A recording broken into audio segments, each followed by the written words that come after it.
Hey everybody, thanks for joining me. I've got a random video here. I'm recording this on Sunday night. I usually only post, 6 a.m. every day. But I've got it's an important moment for a couple of one kind of stupid reason and one awesome reason. The little stupid reason that I decided to do a video tonight out of the blue. This weekend I hit 500 subscribers. I believe at last I checked just an hour ago it was like 508. I actually had several just today. I hit 502 this morning and sometime last night, and then just several today. It's kind of weird how those subscriptions I'll go a day or two without any and then suddenly I'll get a bunch. And again, it's not like it matters, but just the fact that I know I say this and everyone's probably sick of me saying this shit, but I feel the need to say it. I'm very thankful for everyone who joins up and is watching my stuff, and I've made kind of friends with a couple of you. There's conversations back and forth with several of you, and I appreciate it. 500 subscribers. I've been doing this for 3.5 months. Shocking to me, shocking. And so I was trying to think of, for 500 subscribers, what should I do? I usually pull out some of my old crappy artwork to show, to kind of embarrass myself or something like that. But I had to run some errands earlier, just a little bit ago, and as I stopped by my mailbox, inside my mailbox, I knew this was coming, but I didn't know this was there. This comic book right here was waiting for me, and I'm like, holy shit, I can't wait to read this, and what a great way to, show off this book, also at the same time as celebrating 500 subscribers to the channel. So first off, thank you everybody for joining me. It means the world to me. Thank you, thank you, thank you. And more than that, thank you to Saul Haberfield for sending me this fucking comic book, dude. This is issue 2 of Beyond the Void. I'm trying to remember. I think I was going to say issue 1 might be the first indie comic spotlight that I did. I actually can't remember off the top of my head. If it wasn't the first, it was one of the first. So we've already looked at issue 1. Did that 2 months ago, 3 months ago, something like that. One of my first videos out there. I absolutely loved Beyond the Void issue 1, and I could not wait to get issue 2. And our creator, Saul Haberfield, created this one pretty damn fast. And of course, we're friends. Again, as much as you can be friends when you just know somebody from online and follow each other on social media. But I follow him on Instagram. He's put up these pages as they go. I've been kind of watching his progress as he goes, anxiously awaiting this so much. And to have it, I got home, busted it out, texted him, told him that, I got the book. I can't wait to read it. Sat down, read it, had a great fucking time reading this book. I've got like 2 issues of new comic books sitting in on my table in the other room. A current issue of Savage Dragon, and then the current Mark Silvestri Batman Joker book. I've had them sitting on my desk out there for 2 weeks, and I haven't even read them. I read this instantly, and I had the greatest time ever. I enjoyed myself reading this book more than I have, in a way that I used to enjoy reading comic books. All these books that I bust out and review, these type of books, for whatever we might think of the quality these days, that when I was reading them at the time, so much joy was being had. That exists here. Part of it's because it's new material. Honestly, part of it's, there's a little bit of it's like, it's someone that I know, and it's awesome to get to see someone's work presented and then wheel something into reality. And here it is. We got a new book to look at. Another thing that's awesome about it, besides the fact that I love the story, we're going to get into it. We're going to go through it page by page, but I'm going to keep it a little vague. I want you people, if you're interested, to go buy this book from him. I'm going to have a link to his little online store. Hit him up. Buy his first book. Buy his second book. You will not be disappointed. I give it my wholehearted recommendation. But what I really, really am digging about this is, you'll understand why as we get into it. But this is an obvious He-Man homage. It's like a alternate version of the He-Man concept. Like, this is He-Man in, the classic 80s cartoon when he's standing there holding his sword in the air. turning into He-Man with the energy bursting around. This is like a version of it. So for the obvious reasons of my own He-Man fan comic that I'm doing, that he's got this going on, I love it so much. Also, as a, he's a guy that's a fellow amateur creator, meaning we're not professional published guys. He makes me feel like I need to work harder. I believe this book is ready for print from a major publisher. Image Comics should pick this shit up right fucking now. Or any Dark Horse, Fantagraphics, who's out there anymore. This stuff needs to be seen. I love it so much.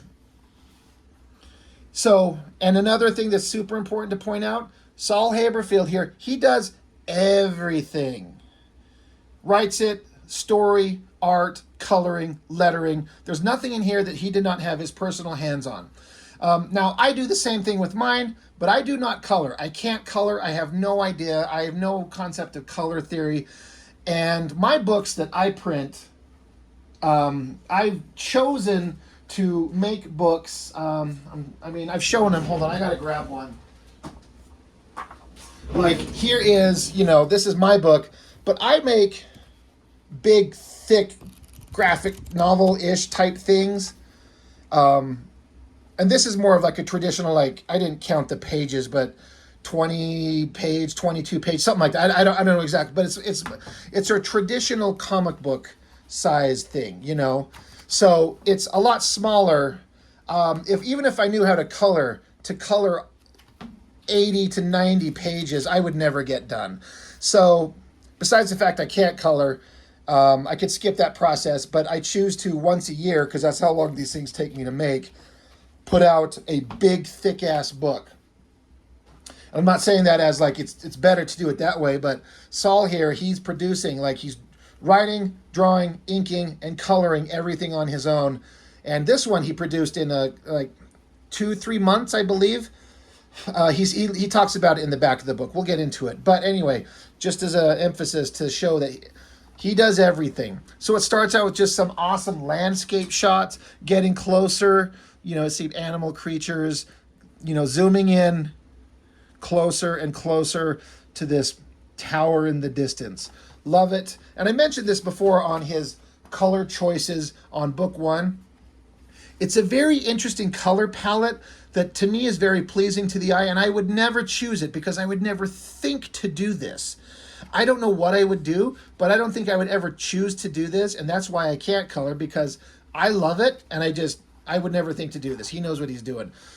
But then here we've got our kind of He-Man analog character and some characters, this big ominous mountain in the distance. He's saying, we're here. As I look at his artwork, I can't remember. I believe I said this about his artwork in issue 1. I think I've said this to him. The more I look at his artwork, especially with my recent looking at the Batman Grendel crossover books, I see all the stuff that I love about Matt Wagner in Saul's work here. I feel like if Matt Wagner and Mike Mignola and Bruce Timm got together and had like a gross three-way, they'd have like an unholy baby that would be Saul Haberfield, and this is his artwork. I see kind of elements to all of them in this, in a way. And I love it. Absolutely love it. So he's there with these 4 characters, like 3 warriors and this girl, and, they're having a conversation. He's basically, I'm going to go, go into the tower, go stop the bad guy. You guys wait here. This character, I love how he responds, because there's this young girl, and he's like, stay back with the princess and keep her safe. And so this guy, he just says, high tower, protect. I love that. Like, a simple line of dialogue, you get how he speaks and talks and kind of thinks, like, maybe he's very simple-minded, very little dialogue. It's just such a simple thing. We'll get into that a little bit more, but I loved that high tower protect. Like, perfect. I love the way he's just kind of looking at him here, the little body language going on. So then the girl runs after him and trying to like, hey, hold on, I could come with you. I want to help. I'm being trained as a wizard. I could be important. I could be helpful. And he's like, no, you need to stay here. But he's kind of uncomfortable. And she's like, you'd never let anything happen to me, Kragnor. Don't you like me? Yes, you're a great companion. Now, I'm not going to tell you what why he's uncomfortable. It explains it perfectly over here. I guess you could screenshot this and read it if you want. I'm not going to tell you. I think the little twist on this was funny as hell. I laughed out loud twice with the dialogue going back and forth for the funny little twist. It's brilliant. It's funny. I love it. But anyway, she's kind of sweet on him, and he's absolutely not having it. He's not interested. He's pushing her away, and she's like, well, what is going on? Why are you acting this way? He's like, I got to get out of here. I can't do this. I love it. Saul, brilliant brother. I love it. I literally laughed out loud twice, and in the positive way. Like, I'm not laughing at it. I'm laughing with it because it's brilliant. Love this ominous tilted kind of angle on the tower in the distance. He's scaling the mountain. There's lizard monsters. He's jumping over caverns. He's climbing up high. He eventually reaches a top summit, walks in, and there's this gross pool of goo. And then in the goo, bubbles up, and out comes obvious bad guy. I am reborn. Maldrax lives, and the world suffers. Love it. Love this design. It's like, it's familiar with the kind of traditional barbarian comics, fantasy thing, He-Man type character design and tropes, but it looks awesome. And Saul has so many great designs in this book of characters. He's brilliant. He's absolutely brilliant. I love it so much. He shows up, he talks some mad, evil, bad guy shit, and how he's going to take over the world, and they're going to have to fight. Again, I'm not going to read you the whole story. I kind of want to because I just love it so much. But again, pick up the book. So there's some fighting back and forth, and eventually our hero, Kragnor, damages a part of the bad guy here that lets him, so he can't exist in this plane of existence, so he vanishes. I'll destroy you yet.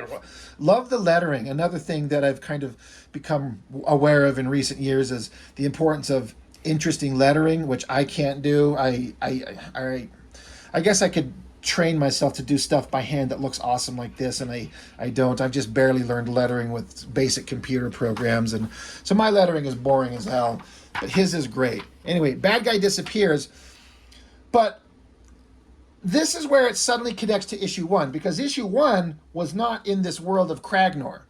It was in a world of like superheroes, characters that you recognize that he did obvious like avatars or echoes or whatever you want to call them, of like, this is a character who's obviously supposed to be Captain America. I think he was Buffalo Bill, something like that. Anyway, I'm going to screw it up if I don't have the book out to look at it, but there was obvious characters of like, Wonder Woman, this character, Captain America, the Avengers, DC characters, Superman, but alteration. So they could, so you understand that it's a world of heroes, and it got taken over by a bad guy, and this girl was able to escape just barely. And this is where she kind of explains. This is basically a recap of issue 1. She says, my world was once a colorful place full of wonder. Heroes like myself defended it from all manner of threat and disaster, until one terrible day a tyrant from a distant galaxy descended upon our planet. The God Eater conquered us with ease. He took control of every being on Earth, including our great heroes. The battle was over before it even begun. Only I and a few others were not affected. We fought desperately, but to no avail. Our former comrades were relentless, mindlessly serving the God Eater without hesitation. We devised a last-ditch plan to save our world. My friends theorized that the God Eater could master any force from within our universe, but beings from other dimensions may be beyond his control. If we could bring a team of heroes from other worlds that could resist the God Eater's power, then we might have a chance. So she got this dagger that's right here. It's a magical device that she could cut into the universe, the multiverse, maybe realities. She could cut into it and travel to other realities. So it's like this God, this monstrous evil, can control all the heroes, which he is. But if she travels to other dimensions and brings back other heroes from other dimensions, he would not be able to control them, and maybe they could fight him. I love this brilliant idea. It is absolutely brilliant. I love this page layout. I love the eyes in the center. And so it shows this girl, and she's like a Wonder Woman. And then here's these little question marks of different characters that maybe will be the team that they can fill in. So if you get that, you can see where this is going. She's appeared in this world, and here's a guy probably going to be the first one to join the team, right? So they meet each other. She kind of explains what's going on and how she's trapped. She needs help. Will he please will he help her? She had a magician that was helping her navigate the void, is what they call it. The space between realities. They call it the void. And so he's like, well, I know a first-class sorcerer. I bet he could help. So we go to the kingdom of Galanor. And again, all these little characters walking here, these little silhouette pictures, and this vast, like, simply drawn, but it's like deceptively simple. You get everything that you need to know. It's a great magical kingdom in the distance. The Tower of the Owl. I love this angle, this tower, this statue up top. Belric, Wizard of Galanor, the Great Owl. And he's looking at the dagger, and he's like, I can't help you. It's like, well, wait, what?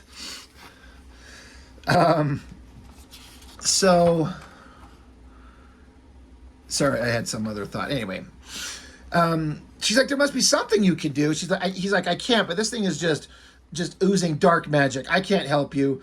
So, but there's someone else in this castle, in the dungeons, that could help us, someone who knows dark magic. So they have a little, like, we can't do that. Well, we have to do that. We need to help her. Kragnor's like, I will take the consequence. I'll accept the consequences. Take us to the prisoner. So they go down the stone steps, and then there's this ugly old haggard witch there, and they're like, you know about dark magic, you can help us. She's like, oh really? Isn't that convenient? You bunch of fucking losers need my help. You gotta release me from jail though. Take off these magical bonds. They decide to make that concession because they want to help. Kragnor is obviously really interested in helping Wonder Woman here. I like the idea of He-Man's kind of hot for Wonder Woman because, I mean, who wouldn't, right? So they let her out. I love all this artwork. And she's like, now let me make myself a bit more presentable. Because again, she's this ugly, old, nasty witch looking thing. And I love this drawing of like the way the magic is distorting, changing, altering. She says like a Harry Potter type, word of magical transformation. She becomes a sexy babe. Saul, good job, brother. I'm 100% a fan of people drawing sexy babes. And it's like a cartoony-ish, sexy, simple, yet completely effective, not pushed into the over-sexualized, but still hot. Love it. And the design is great. Like, brother, you're gonna make me want to draw all your characters. Like, and I want to sit down and draw these people now. I absolutely want to do this. Anyway, so this is funny. So now that she's all hot and sexy, she's walking over saying, I've missed our encounters, And Kragnor says, I haven't. And she's like, what makes you think I'm talking to you? She wasn't talking to the He-Man hero. She's talking to the old wizard guy. So there's obviously something there. Anyway, evil witch girl, she says, let me see your dagger. Let me see. It's called the Infinity Blade. And she's like, oh, yeah, this is, that's powerful. It's dangerous. There was a plan for it. She's like, I might be able to help you, but I don't know if you want me to. Again, I'm kind of paraphrasing everything. I'm not going to read you word for word. Buy the comic. So she's like, oh, if you want me to help you, what's in it for me? So old wizard guy's like, we'll arrange something, but if you will agree to help us, we'll do something to make it worth your while. And so she says, why don't you show me your good faith by changing out of that musty old body and appearing as I remember you? He's like, that's not necessary. She says, tell that to the billions of innocent souls that are going to die. So he's like, fine. So he does his magical transformation thing, and he's still an owl design-based warrior, but there he is, and she's like kind of hot for him. So there's something going on between these two. Cut to the royal court of Galanor. You got the king, the queen, the disinterested daughter hanging out there, and some warriors kind of flanking them. I love these designs. We're going to get a chance to see them up close here. But they're like, we need to help this woman. Her universe is in danger. We've decided that we want to help her. And Kragnor's like, I'll just go alone. You don't need to send all our warriors. I will go. So the king is like, that's very brave of you. So he's like, to the knights of Galanor, do you accept this duty in Cragnor's absence to protect the realm from the assaults of the Bone King? Who will heed this call? So he's got all these warriors, and it's basically like you got the world of He-Man, Masters of the Universe. He-Man's going to take off and go do something else. We got all the other warriors. I'm like, are you all willing to take up the duties that super powerful guy does? And so cuts to a great, I love this page. These are all his characters and these designs. I love them so much. And if you want to, go look at his Instagram. He'll have like the designs of these worked out with like character traits written off to the side. They're genius, they're funny, they're insightful. So you've got Sir Basher, yes, my lord. Raymond, Zap, you bet. Marblehead, oh, and he's got trademark. Excuse me, a little hiccup. He's got a little trademark sign behind all of these names, which I just laugh at. Marblehead, sure thing. I mean, let's roll. Specs, word. She-girl, girl power, she says. Three-face, because there's like a human head, a bull, and then like a stone monster thing here. Three-face, I will oblige. Moo and hunger. That shit made me laugh out loud. I love it. And you got Hightower. Hightower obeys. So they are like, all right, looks like everything's in good hands. Let's go. So Evil Witch Girl says, hey, by the way, be careful. The power of this dagger, it's powerful. If you abuse it, you could destroy everything. So be careful. Have fun. So the girl, she swipes into the, with the knife, and it cuts a portal into the universe. And then again, the girl that was kind of sweet on him, that he was really super kind of trying to like push away, she's like, will you return? I don't know. When will you return? I don't know. She's like, just be careful. And he's like, don't worry, I can handle it. Everything will be fine. So he dives into the portal, into the void. So the girl, she's got him by hand. She's like, don't let go. If we separate, we could be lost forever. She says, the dagger, I can feel it pulling me to our destination, unlike before. This is what the witch did. Before, an enchantment wasn't completed on the dagger, so she would have just aimlessly wandered the multiverse or the void forever. But now that the enchantment was completed by the evil witch, she's saying it's pulling her to a destination. It's leading her somewhere where she's supposed to go. She's like, right here. So she slices, and then they come out another portal into like a cold, snowy land. You see a foot, and it says, I don't know how you found me, but if you came looking for a fight, you're already dead. And there's a guy standing there in the cold. I think it's probably safe to say, presumably, this is the next character to join the team that she's forming. And that's the end of the book. So you now get an idea of what the premise of this comic series is going to be. She's going to go about these different universes, gathering up heroes to form a team to go save her own world. I can't wait. He's posted up pictures of, I believe the characters are going to be coming up. This is like a Thundercat analog, I believe. There's a Transformer one, a G.I. Joe one, I think a Ninja Turtle one. Anyway, I'm embarrassing myself, Saul, if I'm misremembering. But the concept, now that it's forming and you see what it is, I can't wait for all of these books to come out and have whatever it's going to be, 6 issues, 7, 8 issues. Man, he could collect into a thick collected book. There's so many amazing things that this premise has available with it. I love it. I think it's great. And so in the back, Saul is saying here, he like, hey, pick up the book. Write in letters. He wants to have a letters page, like old school letter pages are awesome. He's got a contact here, an email to send it to. He's got an Instagram, Comic Book Man Art. Check him out. And then he's thanking his family for supporting him. He was saying how the first issue was crafted here and there over the course of a few years. The second one was put together in a few months. And he's saying how having a deadline. He did issue 1, and I believe he was trying to get prepped for a comic convention. He wanted to have the book ready for. So it's not like the first issue, nothing's out there. There's no hard deadline. You're just kind of creating it and crafting it, putting it together as you want, and then you get it done. But then you get it done, and now you want to do issue 2, and then you got a deadline you're setting for yourself, and suddenly you have to sit your ass down and create. And it's hard. Making comics is fun, but it's hard. And you hear the professional guys talk about it all the time. I've heard that all my life for years. And they're not wrong. And he told me he didn't think online, as I would kind of comment on his Instagram page, he was saying he wasn't sure he was going to hit his deadline. He was kind of worried that he wasn't going to make it because it's a hard deadline. But he absolutely did.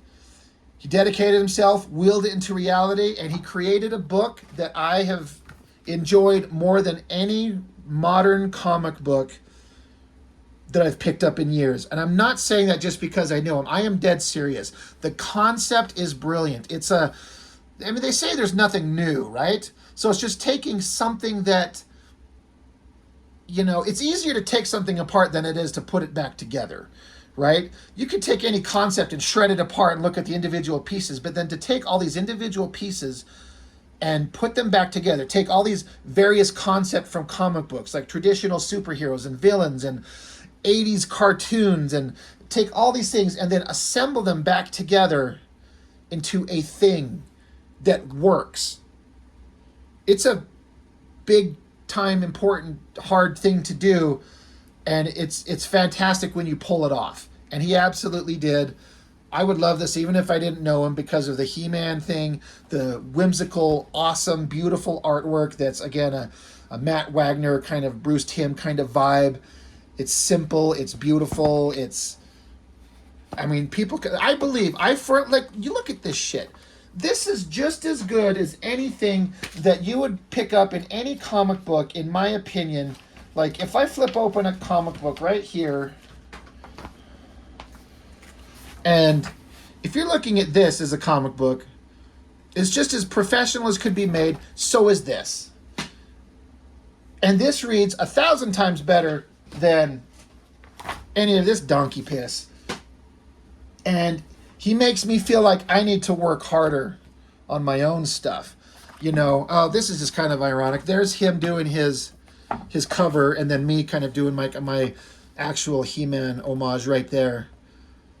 So you can kind of see the similarities. Not trying to make it about me, but because I'm obviously doing my He-Man fan comic,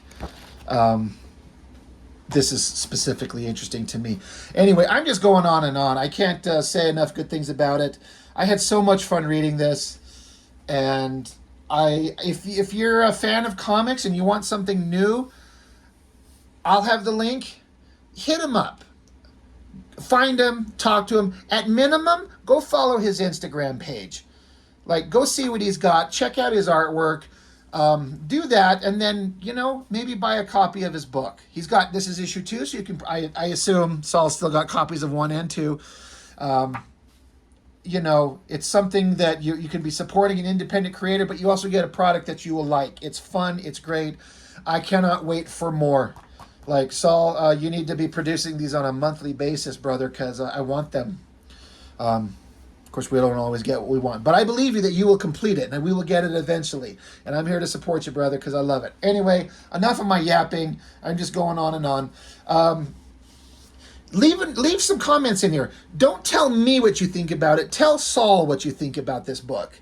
Tell him. Give him feedback. He's open to criticism. I don't know that there's much to criticize, honestly. Tell him what you liked. Tell him what worked based on what you saw from my little quick overview.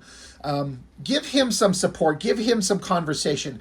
I often get plenty of comments from people talking about, when I'm talking about books, and we talk back and forth about what we think about what I've said about the book or our history with it. But talk to Saul. Tell him what you think about the stuff. Let's have some conversation, and buy his book. Support the guy. It's awesome. So that's all I've got for now. Thank you for watching, and we'll see you next time.